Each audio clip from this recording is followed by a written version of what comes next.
За сайн байцгаана уу бүгдэнд нь шинэ 7 хоногийн мэнд хүргэе. За голлон капитал үндэсний компаниас бэлтгэн хүргэдэг.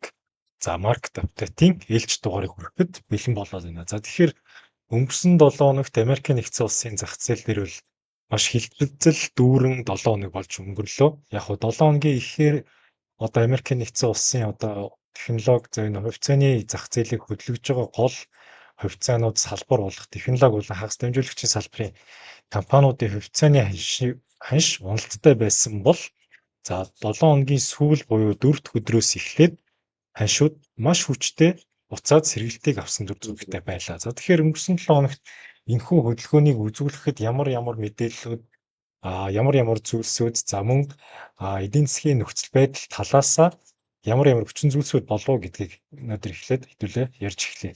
За тэгэхээр өнгөрсөн 7 хоногт бол чухал гарсан мэдээлэл юу байваа гэд харъя л да. За тэгэх юм бол өнгөрсөн 7 хоногийн 3 дахь өдрийн шөнө за Америкийн нэгдсэн улсын одоо Фед буюу холбооны нөөцийн сан. За холбооны нөөцийн сангийн ээлжид хурал болсон. За уг хурлын шийдвэрээр бол бодлогын хүүг дахиад хэвэнд нь буюу одоо 3.7 орчим хувийн түвшин дээр хэвээр хадгалахаар болсон.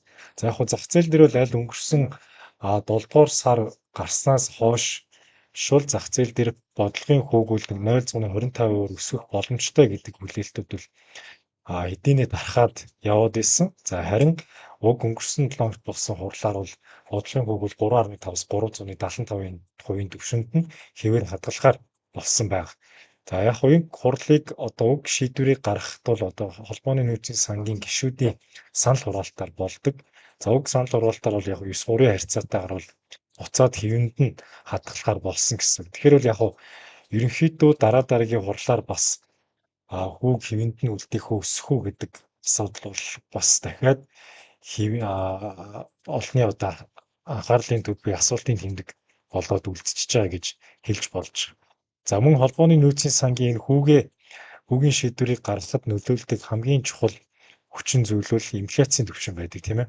Инфляцийн түвшин, инфляцийн тайлангууд дундаа одоо core PCE инфляцийг бол холбооны нөөцийн сан хамгийн одоо чухалчилж авч үздэг гэж хэлж болж байгаа. За core PCE гэдэг маань болохоор хүнс олон эрчим хүчний үнийг хассан одоо индекс инфляцийг хилдэг гэж хэлж болж байгаа. Тэгэхээр core PCE-ийн хувьд бол 6 дугаар сард одоо 0.1%-аар л өссөн байгаа. Энэ нь болохоор яг зах зээл дээр байсан хүлээлт буюу 0.2%-аас бол бага гарсан. За мөн 5 дугаар сарын одоо 0.3% өндөр өсөлтөөс бол SARS үзүүлэлттэй байгаа нь одоо Fed дахиад одоо бодлогын хүүгийн хэвийн түвшинд нь хадгалах бас чухал одоо нэг чухал нөлөөг үзүүлсэн мэдээнүүдийн нэг болоод ирчихэж байгаа гэж хэлж болж байгаа. За тэгээд Fed одоо бодлогын хүүгийн хэвэнд нь хадгалахад хадгалсны дараа мэдээлэл гарсны дараа бол Америкийн нэгдсэн улсын зах зээл дээр бол уналт орж ирсэн боловч за 4 дахь өдрийн орой Америкийн нэгдсэн улсын маркет нэгдсэний дараа бол өсөлт буцаад хүчтэй сэргэлт бол ажиглагдсан төр зүгтээ байгаа гэж хэлж болж байгаа. За тэгэхээр бол яг өнгөрсөн 7 хоногийн яг зах зээлийн хөдөлгөөнд бол хамгийн чухал үзүүлсэн мэдээ нь бол энэ байлаа. За мөн үүнээс гадна ямар мэдээллүүд одоо зах зээлийг хөдлөх зүйл болж байгаа вэ гэвэл за яалтчгүй энэ 2026 оны эхний хагас жилийн санхүүгийн компаниудын санхүүгийн тайлангийн үзүүлэлтүүд байгаа гэж хэлж болж байгаа. За ерөнхий дүр зургаараа харах юм бол 2026 оны эхний 1-р улирлын санхүүгийн тайлангууд ерөнхийдөө та бүхний одоо хамгийн сайн мэдж байгаачлан технологийн салбар за тэр дундаа хагас дамжуулагчийн салбарын компаниудын ашигын хүлээлт болон за эрх улирлуудын хүлээлтүүд бас маш сайн байсантай холбоотойгоор өсөж исэн. За тэгвэл энэ эхний хагас жилд бол бас технологийн компаниудын одоо энэхүү хүлээлт тайлангийн хүлээлт бол маш сайн байгаанууд бол илт мэдгцээр байгаа гэж хэлж болж байгаа. Тэгэхээр өнгөрсөн 7 хоногт бол тайлангаа танилцуулсан компаниуд юу байваа гэж харах юм бол за мэдээж S&P 500 болон Nasdaq индексүүдэд хамгийн их нөлөөг үзүүлж байгаа хамгийн их хувийн жинг үзүүлж байгаа компаниуд болох за Microsoft, Meta, Apple, Amazon зэрэг компаниуд байсан. За мөн үүн дээр нэмэгдээд ялангуяа энэ эхний хагас жилд хувьцааных нь ханш нь маш өндөр хэмжээгээр өссөн. За ARM Holdings байна. За бусад одоо хагас дамжуулагчийн салбарын компаниуд болох одоо түүний нээлтдэг ARM Holdings за тэгээд үүний өмнөх 7 хоногт бас тайлангаа танилцуулсан Intel зэрэг компаниудын тайлангууд орж байгаа гэж хэлж болж байна. За тэгээд өнгөрсөн 7 хоногийн 3 дахь өдөр Microsoft тайлангаа танилцуулсан, Meta тайлангаа танилцуулсан. За тэгэхээр эдгээр компаниудын тайлан бол яг хуу сайн гарсан.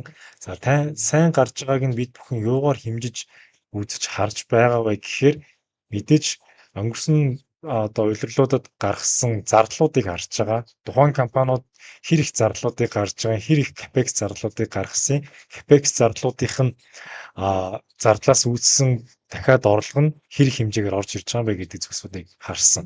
За мөн үүн дээр нэмэгдээд ирэх улирлуудад тухайн компаниудын яг технологи, тухайн компаниудын хийж байгаа зүйлсүүдийг ашиглах нөгөө талаас эрэлт хэрэг зэрэг байгаа вэ гэдэг зүйлсүүдийг бол ажиглаад харчж байгаа гэж хэлж болж байгаа. За тэгэхээр сая 2026 оны одоо энэ эхний хагас жилийн тайланыг унах юм бол за өнгөрсөн улирлд бол яг S&P 500 индексээ нэг ч хувьцаанд ногдох ашиг буюу EPS гэж ярьдаг тийм ээ. EPS үл 27% өссөн байсан бол за сая энэ 26 оны 2 дугаар улирлд EPS 38% бол одоо 38%-аар ерхий дунджаар өссөн дундчтай байгаа гэсэн. Тэгэхээр бол нэгдүгээр улирлаасаа бол маш их хэмжээгээр өссөн төр зүрийг бид бүхэн харуулж байгаа. Гэхдээ энэ хүчтэй өсөлт бол зөвхөн хиймэл оюун ухаан болон газрын тос гэсэн хоёр үндсэн салбарт л төвлөрөөд байгаа гэж хэлж болж байгаа. Тэр ерөнхийдөө нэг за топ 10 компани гэж хэлж болно. Тэгээ 10 компани л энэхүү S&P 500 индексийн 2 дугаар улирлын одоо нийт ашигын өсөлтийн 77%-ийг зөвхөн 10 компани бүрдүүлээд байгаа нь хэтэрхий 1-2хан салбар төвлөрөөд байгаа нь бас нөгөө талаас эрсдлийг дагуулах магадлал маш өндөр байгаа гэж хэлж болж байна. За мөн одоо энэ салбаруудаас гадна одоо юу байгаа? Хиймэл оюун ухаанаас гадна за сансрын технологи, за батлан хамгаалах, за мөн тансаг хэрэглээний салбар, за мөн хувийн одоо арчилгааны бүтээгдэхүүн, за эмнэлгийн тоног төхөөрөмж зэрэг салбаруудад бас хүчтэй өсөлттэй байгаа ч гэсэн S&P 500 индекс эзлэх хувийн жингийн хувьд саяны хэлсэн салбарууд бага байгаа учраас одоо энэ хиймэл оюун ухаан болон эрчим хүчний салбарын өсөлтийн одоо энэ том одоо энэ инерц сүүдэртэл дарагдж байгаа гэж бид бүхэн харж байгаа. За мөн түрүүний хэлдэг capex зардлын асуудал гэж байгаа тийм. Одоо энэ хиймэл оюун ухаанд хийж байгаа асар их хөрөнгө оруулалт за capex нь бол ерөнхийдөө ашигтай ажиллагаанд нөгөө талаас дарамт үзүүлэх магадлал маш их байгаа. За үүнээс гадна компаниудын нийт одоо чөлөөт мөнгө урсгал буюу free cash flow гэж нэрлэдэг тийм ээ. Чөлөөт мөнгө урсгал бол ерөнхийдөө түүхэндээ анх удаа сөрөг болсон дүр зурагтай байна. Зарим нэг тухайсан компаниуд дээр гэж хэлж болж байна. За мөн түрүүний хэлдэг салбаруудаас гадна санхүүгийн салбар бол бас нэлээд одоо өндөр өсөлтийг бас бид бүхэнд харуулдаг байгаа санхүүгийн салбар. За санхүүгийн салбарын өсөлт нь бол яг юутай холбоотойгоо байгаа вэ гэхээр мэдээж өндөр хэмжээний IPO-уд хийгдэж байгаа. За хувьцаа болон бондын арилжаа мөн хөрөнгийн зах зээлийн өсөлтөөс шалтгаалаад эхний хагас жилд маш хэмжээний өсөлт гарсан. Үүнээс шалтгаалаад хөрөнгө оруулалтын банк болон хөрөнгө удирддаг компаниудын шимтгэлийн орлого бол эрс нэмэгдсэн дүр зургийг үл ажиглаж байгаа. Тэгээд ерөнхий нэг тоог харах юм бол хөрөнгө оруулалтын банкнуудын одоо шимтгэлийн орлогыг харах юм бол жилийн дөнгөөр нэг 26 орчим хувиар өссөн дүр зурагтай байгаа. Тэгэхээр яг үүнээс шалтгаалаад санхүүгийн салбар дахь одоо компаниудын хувьцааны аншийн өсөлт заван ашигт ажиллагаа бол маш өндөр хэмжээгээр нэмэгдсэн дүр зургийг бол бид бүхэн харуулад байгаа гэж хэлж болж байгаа. За тэгээд үргэлжлүүлээд энэ 7 хоногт болохоор илүү нөгөө нэг хагас дамжуулагчийн салбарт одоо бүүм хийгээд байгаа. За мөн хагас дамжуулагчийн салбараас гадна илүү нөгөө дата центрүүд, дата төвүүдийг ихээр байгуулад байгаа компаниудын хувьцааны компаниудын санхүүгийн тайлангууд гарна. За үүнээс дурдах юм бол AMD-ийн санхүүгийн тайлан энэ 7 хоногт ажиллах юм байна. За мөн SanDisk байгаа. Тэгээ SanDisk бол маш хүчтэй хэмжээгээр өссөн микронтой адилхан одоо хэмжээгээр боёо өссөн. За SanDisk байна. За түрүүний хэлдэг AMD, за мөн батлан хамгаалалтын салбарт Palantir-ийн санхүүгийн тайлан өнөөдөр гарах юм байна. За тэгээд RGTI буюу Quantum салбарын хавцааны компанийн санхүүгийн тайлан гарна. Гэх мэтлэн энэ 7 хоногт байгаа. За мөн онцлох юм бол SpaceX компани санхүүгийн тайлан зарлагдахаар байна. SpaceX саяхан 6 дугаар сард IPO хийгдсэн. IPO хийгдснээс хойш бол яг 220 гэдэг хувьцааны түвшинд хүрсэн ч гэсэн одоо IPO дээр гарсан ханшнасаа доор буюу 100 орчим $10 дээр хувьцааных нь ханш нь арилжаалагдаж гэж хэлж болж байгаа. Тэгэхээр SpaceX компани энэ 2 дугаар улирал буюу эхний хагас жилд ямар одоо үйл ажиллагаануудыг хийв, санхүүгийн тайлан ямар хуу гарав зэрэг харилангийг энэ 2 дахь өдөр SpaceX компани санхүүгийн тайлан гарах нэ гэж харагдчихэв. За мөн энэ 7 хоногт чинь өөр чухал мэдээллүүд гэвэл байхгүй байгаа. За мөн харьцангуй одоо нөгөө Америкийн нэгдсэн улс Ираны хоорондох дайны нөхцөл байдлаас шалтгаалаад хөрөнгөний зах зээл дээр нөлөө үзүүлж байгаа хүч болон импакт бол ерөнхийдөө харьцангуй буурчаад байгаа гэж бид бүхэн харж байгаа. Эсвэргээр яг нь Америкийн нэгдсэн улс Ираны дайны нөлөөвөл нөгөө нэг газрын тосны ханшны савлгаанд л нөлөө үзүүлж байгаа дүр зураг ажиглагдж байгаа гэж хэлж болж байгаа. За тэгээд ерөнхий соёл яг мэдээллүүдийг үл ярьж дууслаа. Одоо ямар хувьцаануудыг бид бүхэн ажилтнанд болгож харж байгаа юм. За техникэл дүр зургаараа Америкийн нэгдсэн улс болон Хятадын зах зээл дээр ямар хөдөлгөөнүүд гарч ирж болох вэ гэдэг талаар ярья. За Nasdaq индексийн NQ буюу Nasdaq индексийн фьючерсийн ханшийг хэдүүлээ харъя. За Nasdaq индексийн фьючерсийн ханш дээр бол яг энэ 5 дугаар сарын 6-наас эхлээд 5 дугаар сар, 6 дугаар сар, 7 дугаар сар гээд 3 сарын хугацаанд нь иймэрхүү юм ханшийн чиглэлгүй рейнжинг хөдөлгөөнд орсон байна гэж хэлж болж байгаа. За тэгээд 7 дугаар сарын 20-оос эхлээд 7 дугаар сарын 27-оос эхлээд ерөнхий өнгөрсөн 7 хоногт гэсэн үг тийм ээ. Өнгөрсөн 7 хоногт Nasdaq индексийг доош энэ рейнжинг хөдөлгөөний доош сэтэлсэн. За тэгээд сэтлээд буцаад энд ерөнхийдөө pull back хийж гинүдаа гэж бид бүхэн харж байгаа. За weekly-гээр харах юм бол доошоо сэтэлсэн ч гэсэн weekly candle-аараа энэ рейнжийн доор хаагдаж чадаагүй дээшээ гарч ирээд яг энэ рейнж дотор хаагдсан. Тэгэхээр үүнээс цаашаа зах зээл дээр хэрвээ санхүүгийн тайлангууд үзүүлэлтүүд сайн гараад нөгөө талаасаа эрэлт сайн байгаад маркет өсөх юм бол энэ рейнжтэн дотор Nasdaq индексийн хөдөлгөөн өсч магадгүй. За мөн хэрвээ хөрөнгөний зах зээл дээр өсөлт маань үргэлжлээ явах юм бол дахиад дээшээ all time high ханшаа эвдээд явах магадлал бол маш өндөр байгаа гэж харж болж байгаа. Харин daily байдлаараа харах юм бол энэ сэтэлсэн одоо pullback орж ирж байгаа. За мөн энэ 3 сарын хугацаанд үргэлжилсэн энэ range хөдөлгөөн дээр одоо volume profile буюу одоо аль цэгүүд дээр ханш хамгийн их арилжаалагдсан бэ гэдэг цэгийг харах юм бол энэ volume profile-ийн POC-ийг үл энэ Nasdaq индексээр 29320 гэдэг түвшин дээр байгаа. Тэгэхээр Nasdaq индекс энэ 29320 гэдэг түвшин рүү бол яг энэ 7 хоногийн эхний хагаст бол тэмүүлэх магадлал маш өндөр. За тэгээ энэ POC дээрээс буцаад эсэргүүцэл аваад ханш унах уу эсвэл энэ POC-ийг дээшээ сэтлээд дахиад өсөлт үргэлжлээд явах уу гэдэг маш том анхаарлын төвдөл гараад ирж байгаа гэж хэлж болж байна. Тэгэхээр хөрөнгө оруулагч та бүхэн арилжаа хийж байгаа та бүхэн энэхүү Nasdaq индексээр 29320 гэдэг түвшнийг бол маш сайн чухалчилж харах нь бол зүйтэй гэж харж байгаа. За нөгөө талаасаа S&P 500 индексийн хувьд бол арай нэг өөр үзүүлэлтүүдийг бол харуулж байгаа. S&P 500 индексийн хувьд бол богд түвшин бол 7435 гэдэг байгаа. За яг хөө энэ дээр өнгөрсөн 7 хоногт бол унссан. За гэхдээ буцаад сэргэлт ороод ирсэн гэж харж болж байгаа. За S&P 500 дээр гэхдээ энэ 7650 гэдэг all time high шиг бол эвдэх магадлал маш өндөр байгаа. Гэхдээ S&P бол Nasdaq-ийн хувьд бол ханшийн энэ өөрчлөлтүүд хувийн хувьд харьцангуй өөр байгаа учраас л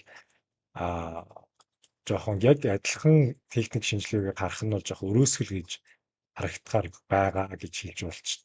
Тэгэхээр Nasdaq индексийн хувьд түрүүний хэлдэг 29300 гэдэг түвшнийг харах нь зүйтэй. За саяны өнгөрсөн 4-р 5-р орж ирдэг энэхүү өсөлт төр зургийн хувь эсвэл дунд хугацааны өсөлтийн эхлэл болж гинүү гэдгийг харахын тулд энэ 29300 гэдэг түвшингөл маш сайн ажиглаж харах нь бол зүйтэй гэж харж байгаа. За мөн үүнийг Nasdaq индексийн саяны одоо юу дэмжих нэг зүйлсүүд юу байгаа вэ гэхээр яг энэ хагас дэмжүүлэгчийн салбарт хувьцаа болох микроны хувьцааг харъя л та. Микроны хувьцаан дээр бас яг Nasdaq индекстэй адилхан доошоо сэтэлсэн. За тэгээ одоо энэ дэр буцаад pullback маягийн юм орж ирж байна гэж харж болж байгаа.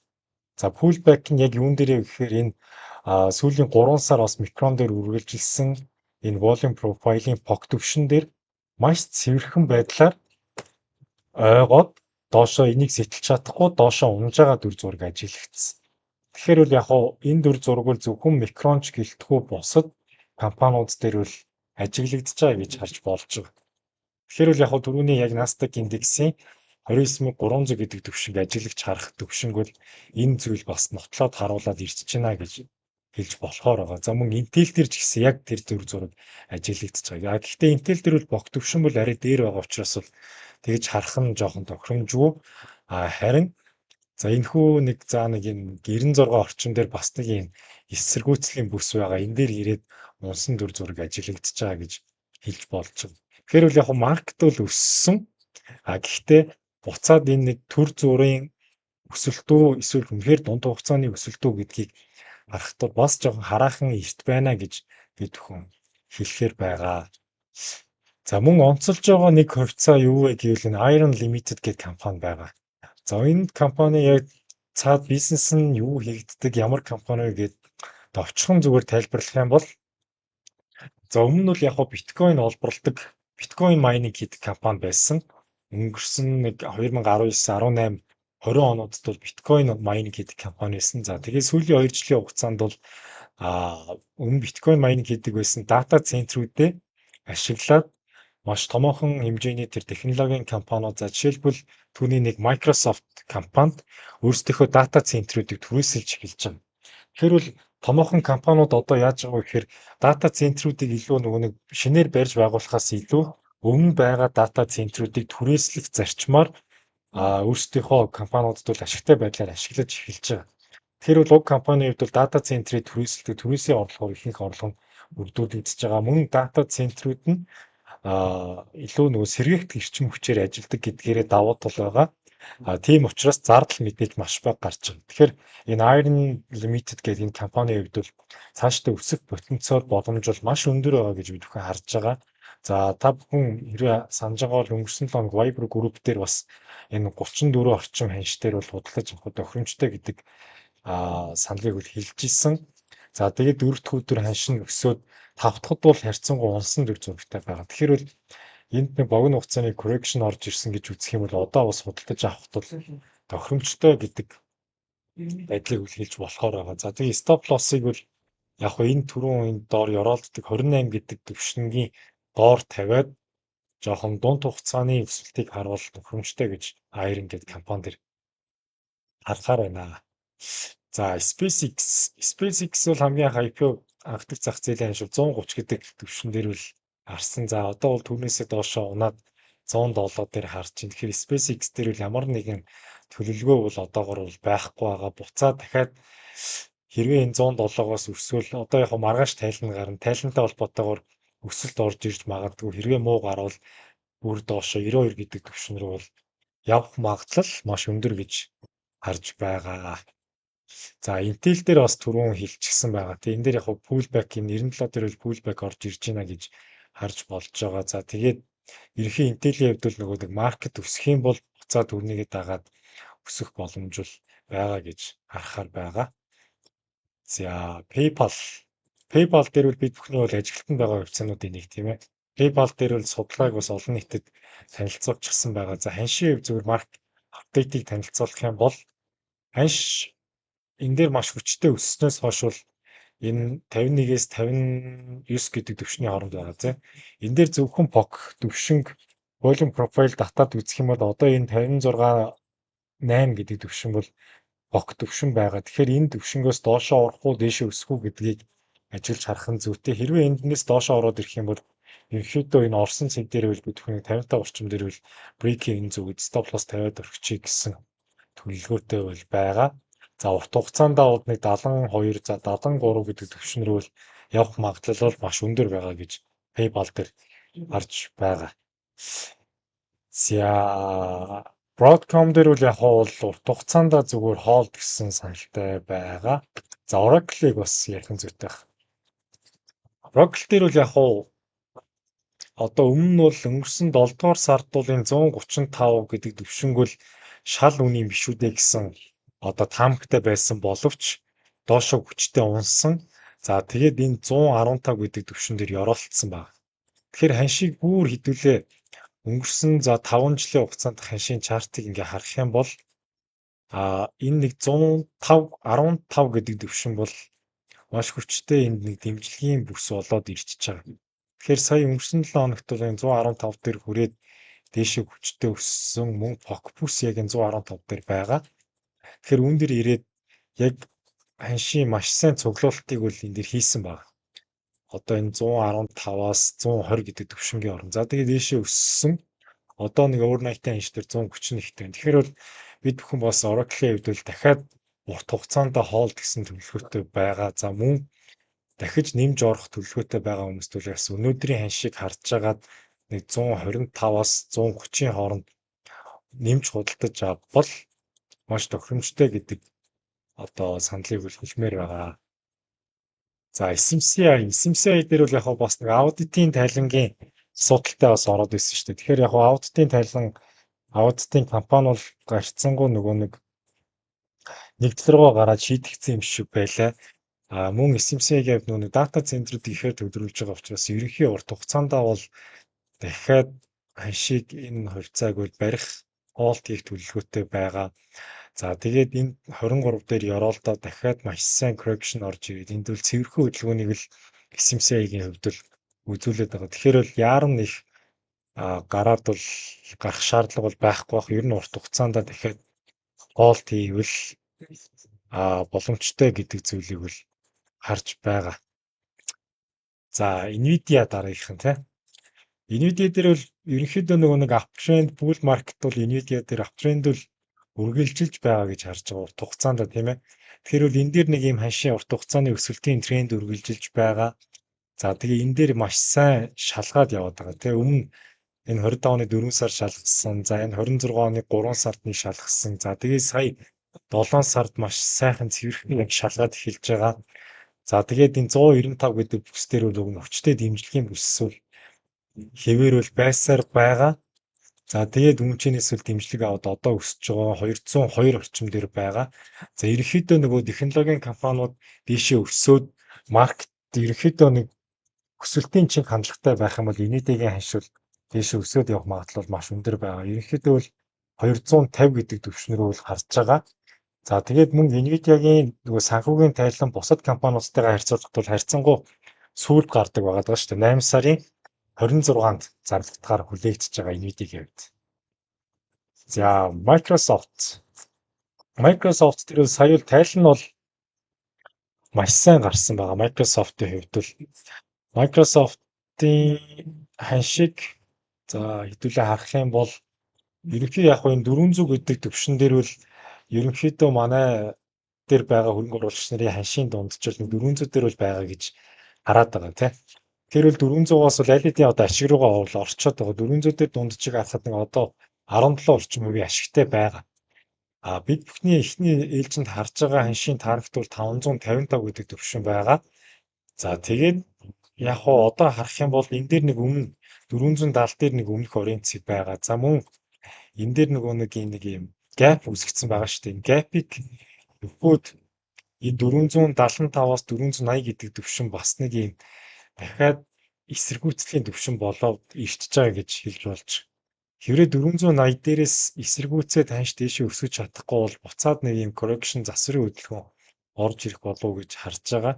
За тэгэхээр яг 400 дээр нэг дундаж ханштай байгаа хүмүүс нэг 440 орчим дээр stop loss тавиад орхиод за өөрсдийнхөө ашгийг бас хамгаалвал тохиромжтой гэдэг стратегийг харж болохоор байгаа. 440 гэдэг чинь нэг юм яг энэ бүс дээр гэсэн үг шүү дээ.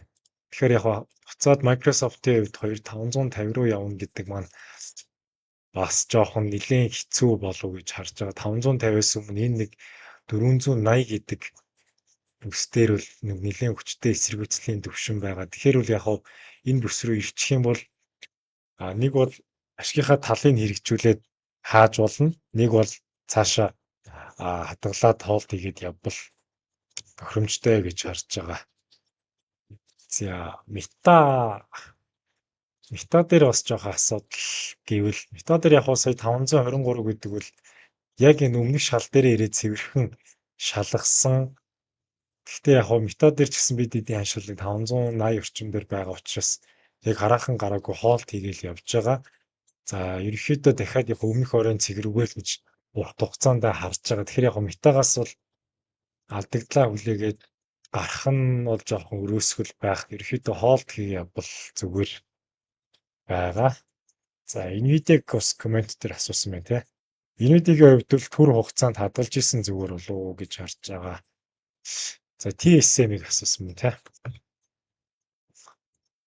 50 сая доктор TSM.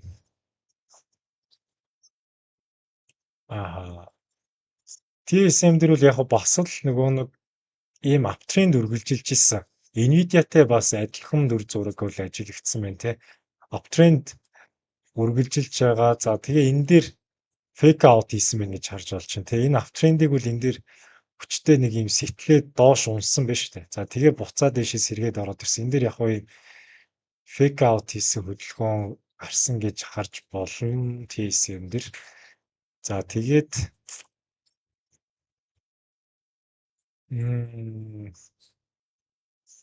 яг ингээ харах юм бол бас жоохон хэцүү юм байна л да.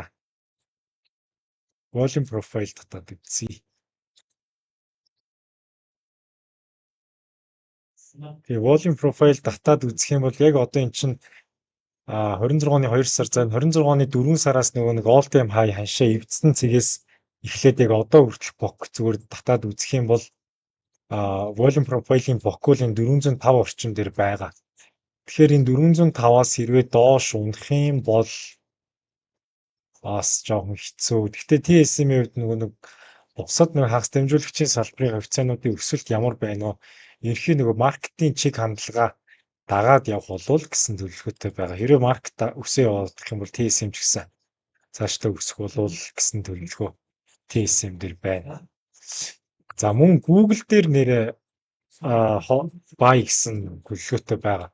Google дээр бол яг өнгөрсөн 2-7 хоногийн өмнө тайлан гарсан. Тайлан гараад яг энэ дээр нэг унсан байгаа шүү дээ. Google дээр. Унаад өнгөрсөн 7 хоногийн өсөлттэй холбоотойгоор буцаа өсөө явцсан. За тэгээд Google дээр нөгөө нэг том цагаар нь бүр урт хугацаагаар харах юм бол энд нэг маш том өсөлт үзүүлсэн. Яг энэ өсөлтийн хэмжээгээр энэ дахиад нэг том өсөлт үзүүлсэн. Гэхдээ энэ өсөлт гарч ирэнгүүтээ одоо цэвэрхэн харах юм бол энд нэг өсөлт гарч ирсэн. За ингэж энийг байлуулаа. Энд нэг том өсөлт гарч ирсэн. Correction орж ирсэн. Нэг том өсөлт орж ирсэн. За энэ саяны correction ерөнхийдөө дууссан гэж харж байна. За тэгээд дараагийн дахиад нэг ийм том өсөлтийн аптренд рүү бол орж ийнө гэж харж байна. За тэрийг бол дахиад яг энэ хэмжээсээр яг энэ одоо correction үүссэн хэмжээнээс нэг иймэрхүү өсөлт байж болох юм гэсэн хамгүй байгаа. 450 орчим руу.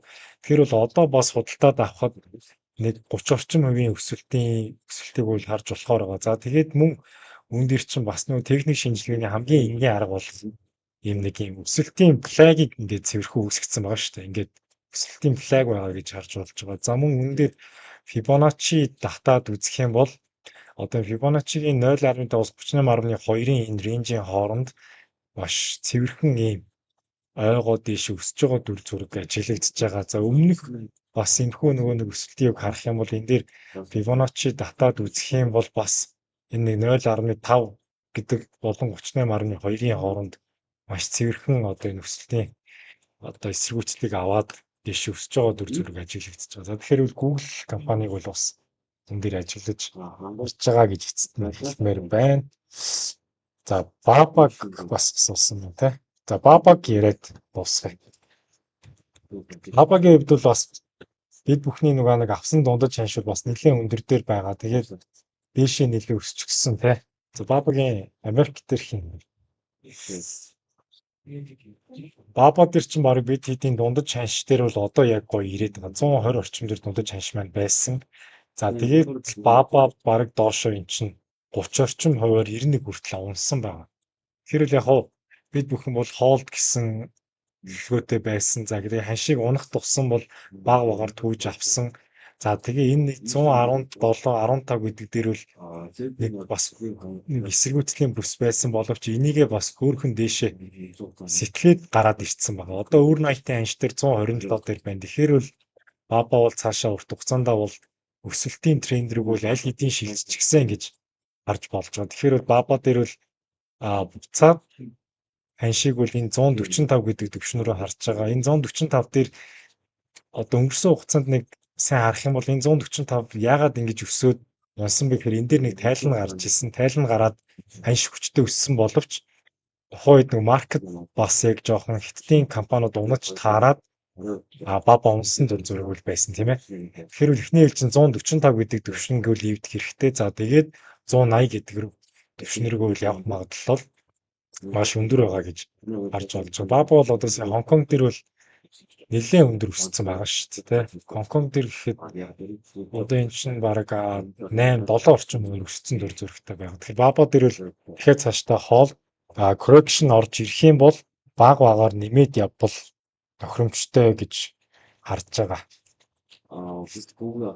За тэгээд маркет апдейтыг ер нь энд хүргээд дуусгая. За дараагийн маркет апдейтаар 3 дахьд байгаа шүү дээ. 3 дахьын маркет апдейтээр яг өнөөдөр болон маргаашийн ярилцлагууд ямар байгаа талаар ярий. За мөн дараагийн маркет апдейтээр илүү гадаад зах зээл гэхээс илүү дотоодын хөрөнгийн бирж дээрх арилжаалагдж байгаа акцинуудын одоо гүйцэтгэлээр маркет апдейтуудыг үл ярих болно. За тэгээд дотоодын хувьцаануудаас онцлох юм бол өнгөрсөн хоногт Innovation Investment буюу QP компани санхүүгийн тайлан зарлагдсан. Санхүүгийн тайлан бол маш сайн гарсан байсан. За мөн ногдол ашиг хуваарлахаар болсон. Зөвхөн эхний акц жилийн ногдол ашигасаа нэг хувьцаанд 60 төгрөгийн ногдол ашиг хуваарлахаар болсон. Маш өндөр хэмжээний ногдол ашиг буюу за нэг 11 тэрбум орчим төгрөгийг ногдол ашиг хэлбэрээр тарахад болцсон байгаа. Тэгэхээр дотоодын одоо бирж дээр арилжаалагдж байгаа компаниудаас онцлог компаниудыг дараагийн маркет апдейтээр ярих болно. За тэгээд өнөөдрийн маркет апдейтыг энд хүргээд дуусгая. Та бүхэнд амжилт хүсье. Баярлалаа. Баяртай.